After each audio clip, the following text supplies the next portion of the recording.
चलता हूँ दादी माँ। वापस आने में 20-25 दिन लगेंगे। विजय, आवारों की तरह मत घूमना। जी भैया। सुनिए, कहाँ जा रहे हैं? अरे डरती क्यों? बताया था ना तुम्हें, भूल गई? प्रोजेक्ट के काम से मुझे जाना है। वहाँ काम धीमे चल रहा है, देखने जा रहा हूँ। मत जाइए, न जाने क्यों बहुत ही बुरे सपने देख रही हूँ। हफ्ते 2 हफ्ते के बाद जा सकते हैं ना? आज तक इस घर में एक ही औरत थी जो इन बातों को मानती थी, लेकिन अब तो एक नहीं 2-2 हो गई हैं। देखो, नींद में जो सपने देखते हैं उन्हें जागते ही भूल जाना चाहिए, नहीं तो जिंदगी भी एक सपना बन के रह जाएगी। ये क्या, तुमने बी कॉम्प्लेक्स टैबलेट्स क्यों नहीं खाई?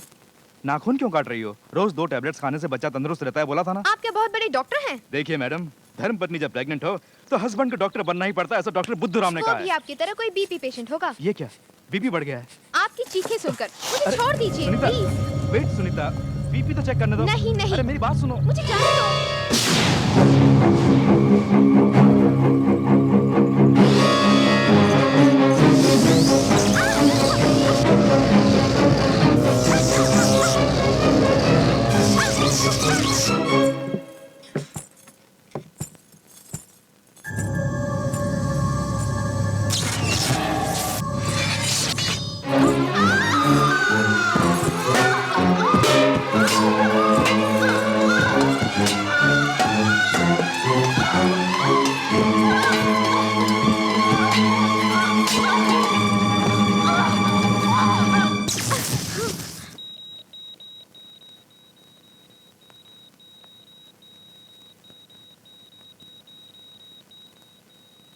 सॉरी, बच्चा मर गया है।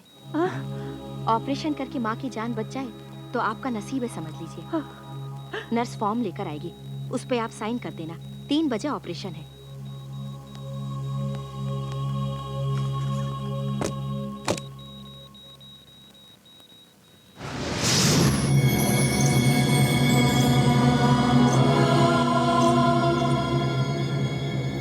उस शिशु के जन्म नक्षत्र और राशि फल के प्रभाव से सुनीता का कोई कुछ नहीं बिगाड़ पाएगा। मैं अपनी आत्मशक्ति तुम्हें वरदान में दे रहा हूं।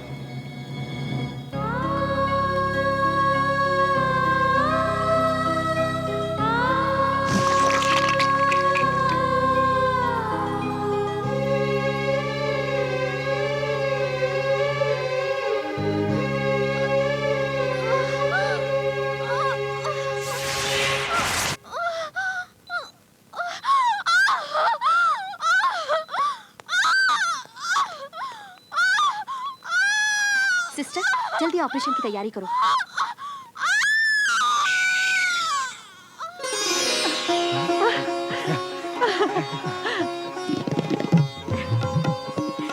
लड़का हुआ है।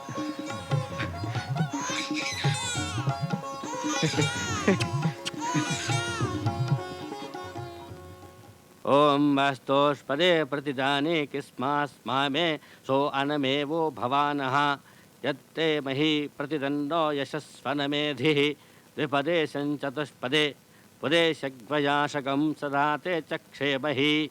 बाबूजी, बालक का नाम क्या रखने वाले हैं? इसके दादाजी का नाम रखेंगे, वीरेंद्र सिंह ठाकुर। जी वही। ये नाम चावल पे लिखिए। ओम द्रवंते राजा वरुणो वीरेंद्र द्रवंते सिंह वो बृहस्पति। ठाकुर।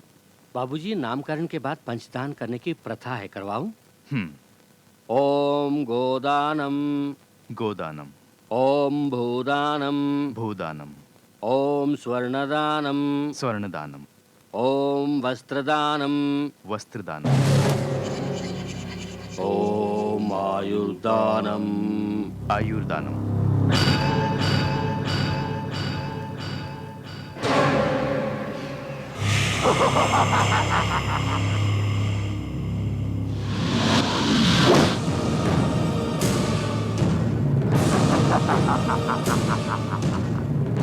देवी, सुनीता का शिशु होते ही उसके जीवन के कष्ट दूर हो जाएंगे।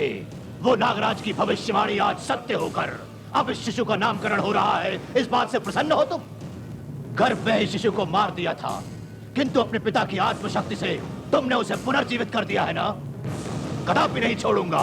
तू विजय नहीं होगी, तुझे पराजित करूंगा। देवी, ढाका का मालिक को तृप्त करके तुम्हें 5 क्षण के लिए बंदी बना लिया था। तुम्हारे 5 क्षण तक शक्तिहीन होने के कारण उस मृतक शिशु के शरीर में एक बार पुनः जीवन डालने में तुम्हारा 5 क्षण का समय नष्ट हुआ है देवी।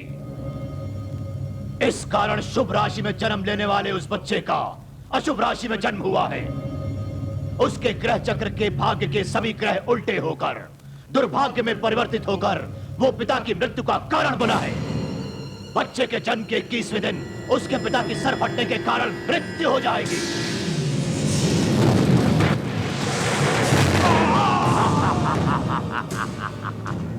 ये मेरी खींची हुई मृत्यु रेखा है। उसकी मृत्यु को तुम तो क्या, वो विधाता भी बदल नहीं सकता, कदापि नहीं। बच्चा मर गया तो सुनीता का एक और बच्चा हो सकता है। यदि पति मर गया, यदि सुहाग ही मिट गया, तो वो ही नरकी यातना है स्त्री के लिए। उसे देखकर तो घुट घुट कर विलाप करती रहेगी। देवी, विजय मेरी हुई है, देवी पराजित हुई है। हाँ, मैं विजयी हुआ।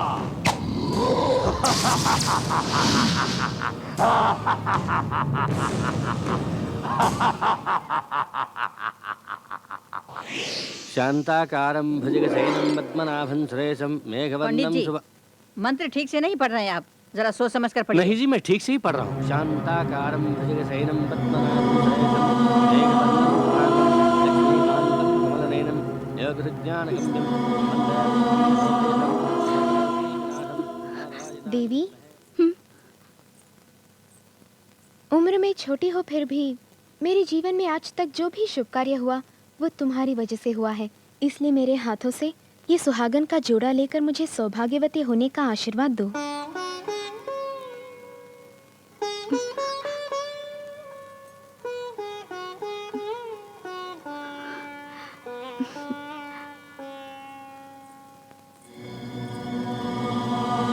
उसकी मृत्यु को तुम तो क्या, वो विधाता भी बदल नहीं सकता।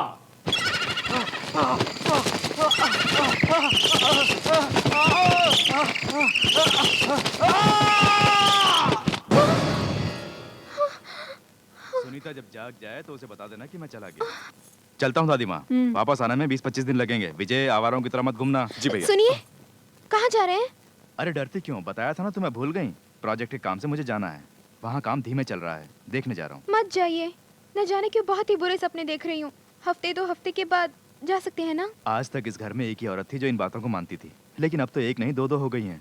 देखो, नींद में जो सपने देखते हैं उन्हें जागते ही भूल जाना चाहिए, नहीं तो जिंदगी भी एक सपना बन के रह जाएगी। तुम घबराओ मत, बच्चे का ख्याल रखना। उनका कहना ये है। तुम चलो, बाय सुनिए सुनीता। तो अपना ख्याल रखना। देखिए ना, मेरी बात टाल कर जा रहे हैं वो। दिल कहता है कि कुछ होने वाला है, जरूर कुछ होने वाला है। मन में बुरे ख्याल आ रहे हैं, मेरा जी घबरा रहा है दादी माँ। ऐसा कुछ नहीं होगा बेटी। नामकरण के दिन मैंने मन्नत मानी थी कि गांव के मंदिर में देवी देवताओं के लिए नैवेद्य चढ़ाऊंगी। मैं तो बड़ी भुलक्कड़ हूँ, भूल गई। तुम आज रात को ही जाके मन्नत पूरी करो, ऐसे बुरे सपने कभी नहीं आएंगे।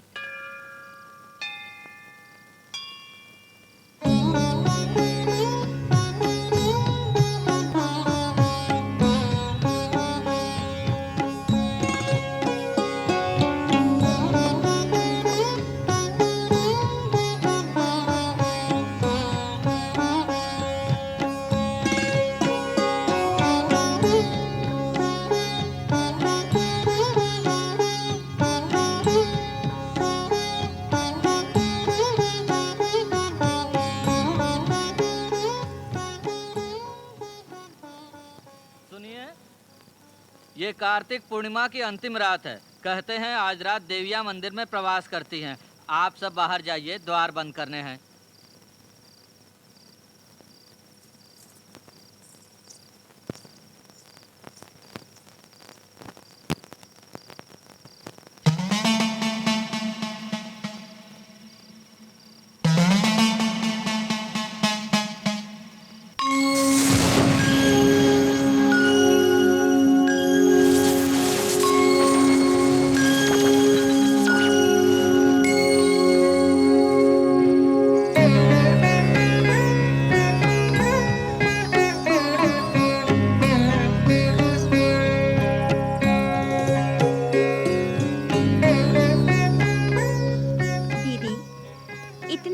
दीपों से मंदिर को जगमगाने वाली अवश्य पुण्यवती होगी। फल फूल व कुमकुम से हमारा और इस मंदिर का अलंकार करने वाली सुहागन धन्य है।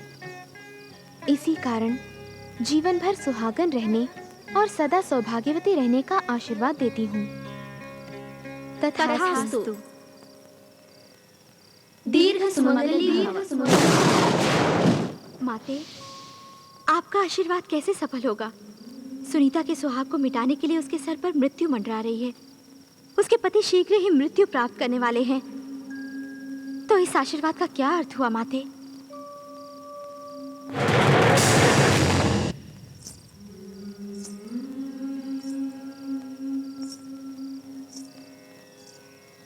सब कुछ अपने त्रिनेत्र से देख लिया है हमने। तुमने जो बंधन जोड़ा है वो कभी नहीं टूटेगा। विधाता भी इस विपत्ति को नहीं बदल सकता, तो उसे कौन बचाएगा? कोई भी युग हो, काल चक्र कितना भी चले, स्त्री का जीवन दुख से व्याप्त है। ये संकट टल सकता है। इसे बचाना कठिन है लेकिन मार्ग है, इसलिए उसे दीर्घ सुमंगली होने का आशीर्वाद दिया है। तथास्तु। ऐसा है तो आपका वचन सत्य होगा। सुनीता का सुमंगली रहने का मार्ग क्या है, मुझे बताइए माते। यह अखंड सौभाग्य का व्रत है।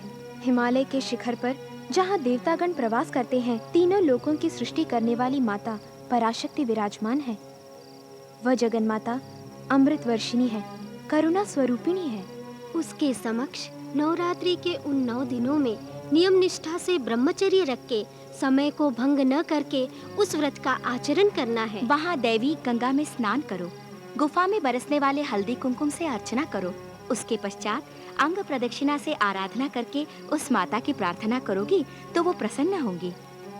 और नवरात्रि के अंत में उस देवी माँ की कृपा कटाक्ष द्वारा एक अखंड ज्योति प्रज्वलित होगी। इससे वो मृत्युंजय होगा। जिस समय वो ज्योति प्रकाशित होगी, उसके पति के सर से संकट टल जाएगा।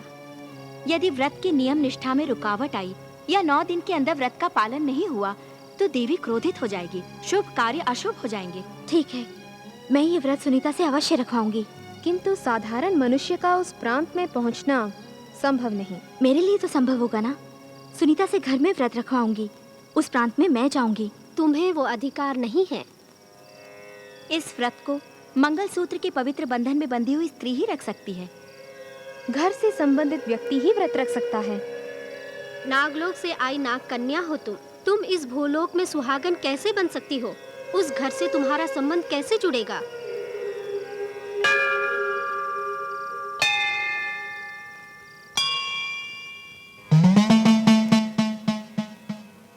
इस नवरात्रि के 9 दिन कठिन निष्ठा से ललिता सहस्त्र नाम जप के देवी माँ की आराधना करनी है।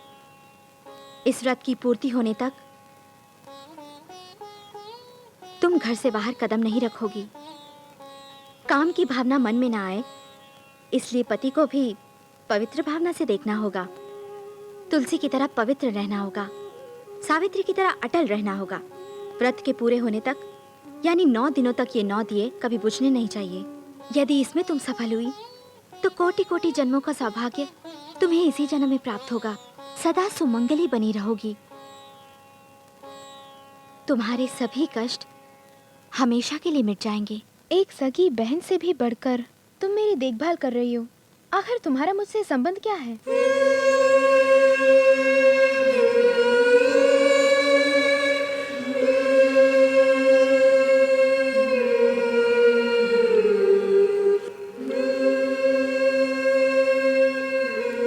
संबंध होगा, जरूर होगा, हम दोनों का संबंध होगा। इस घर से मुझे रिश्ता जोड़ना होगा।